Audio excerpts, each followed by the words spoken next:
Hi guys! 皆さんこんにちは、あおいです。皆さんはカフェでどんな時間を過ごしていますか？私最近バリスタに挑戦しているんですけど、今回はそのお話と日本のカフェ文化と海外のカフェ文化の違いについて日本語を勉強している皆さんに向けて自然な日本語でのんびりお話ししていきます。最後には日本のカフェで使える表現を3つ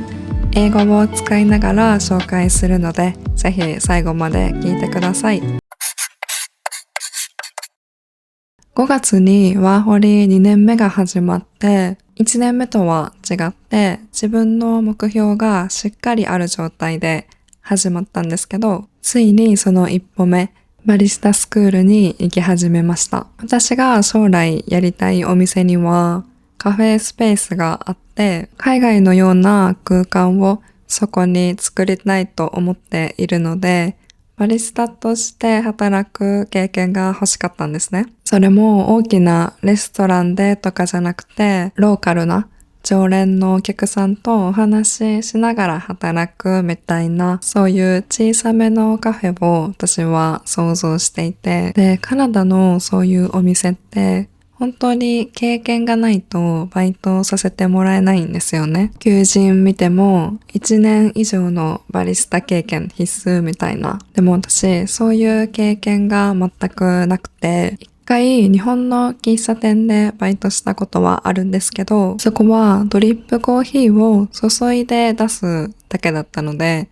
エスプレッソマシンとかは使ったことなくて。だからせめて学校に通って即戦力としていけるように今勉強しています。まず英語で英語以外の授業を受けるのが初めてで、語学学校にあるバリスタコースを受けているので、英語を第二言語としている人向けの授業だとは思うけど、それでもわからない単語とかはバンバン出てくるので、もう急いで意味を調べながらテキストを読むのも、日本語だと今この辺だっていうのはパッと見でわかるけど、英語だと一回見失うともう大変なので、脳をフル回転させながら授業を受けています。コーヒーの歴史とか種類によってどう違うかとか、今まで産地とかも何も気にせずに飲んでいて、産地によって味が違うとか、なんとなく知っているだけで、ちゃんと飲み比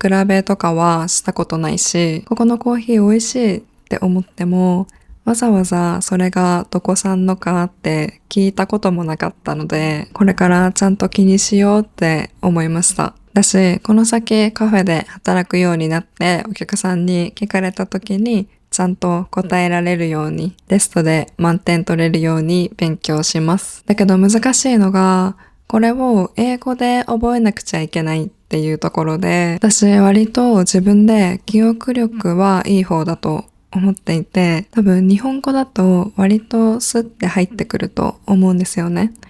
好きなことだし、興味あることだし。ただそれが英語ってなった瞬間、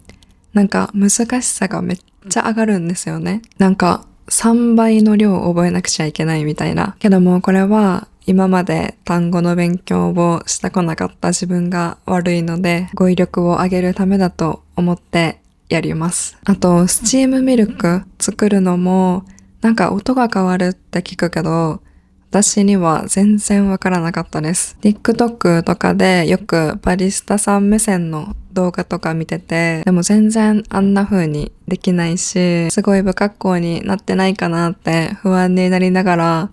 でも練習重ねるしかないと思うので、たくさんカフェイン摂取します。日本ではカナダほどカフェ文化は浸透していなくて、結構みんなスタバとかコンビニで手軽に済ませがちで、なんかこうお気に入りのカフェがあって、そこに通い詰めてますみたいな人もあんまりいないと思うんですよね。私もそうじゃなかったし、友達もよくスタバに行って勉強してますみたいな子はいるけど、このカスタムがお気に入りでとかもあんまり聞かないし、ミルクを変えることですら日本人はあんまりしないです。コンビニとか自動販売機でペットボトルとか缶コーヒー買いますみたいな。そもそもコーヒー飲めませんっていう人も多いんじゃないかなって思います。だから余計に海外のカフェ文化が私は大好きで、皆さんお気に入りのカフェとかコーヒーの飲み方があって、パソコンを開いてお仕事をしてる人もいるし、本を読んでる人もいるし、友達や恋人と話し込んでいたり、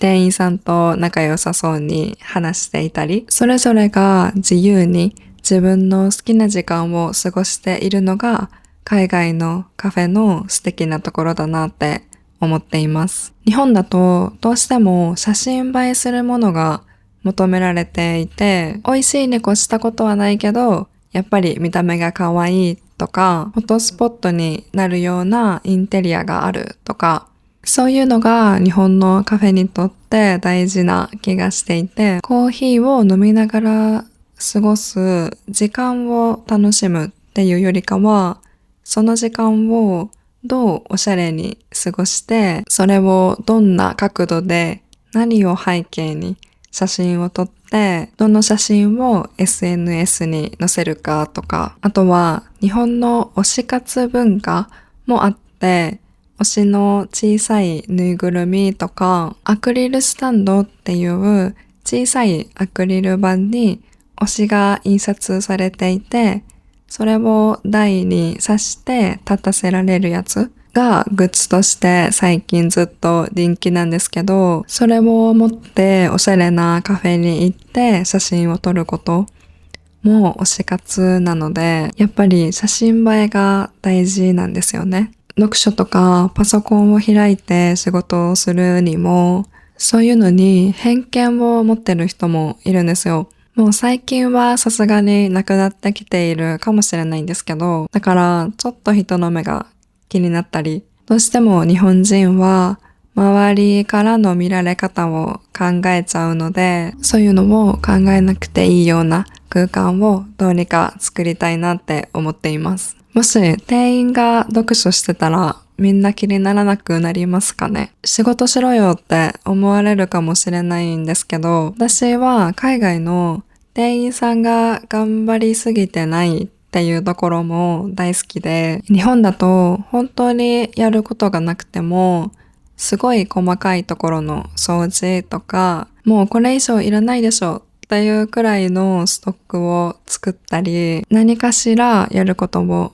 見つけて、仕事で時間を潰さないと怒られちゃうんですよね。だから私が開くお店では、もう本当にラフに、店員もお客さんも自由に時間を過ごせるような空間を作りたいなって思っています。もちろんやるべきことはやりますけどね。だからもし皆さんが海外から来てくれて自由にやりたいように過ごしてくれたら、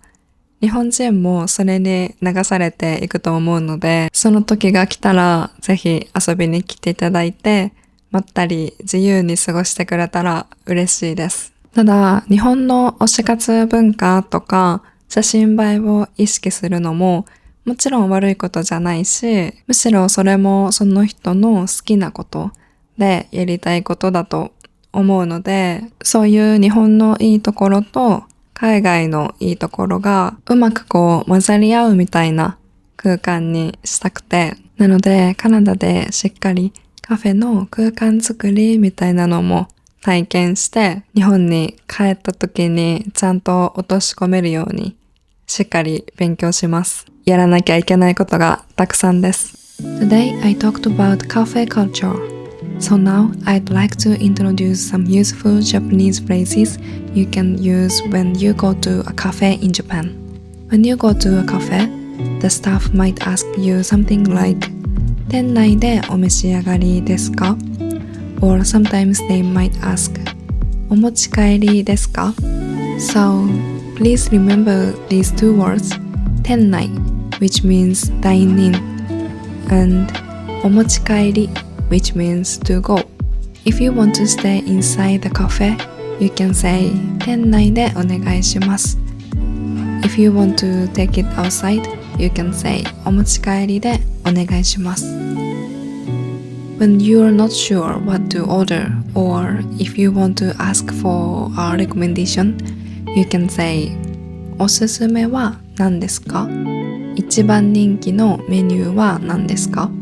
And if you need milk or sugar, milk is ミルク and sugar is 砂糖 So you can say ミルクをください or ミルクと砂糖をお願いします。If the staff ask you ミルクとお砂糖はいりますか？ You can simply say お願いします。If you don't need it, you can say 大丈夫です。Thanks for listening. I hope you find your favorite cafe in Japan.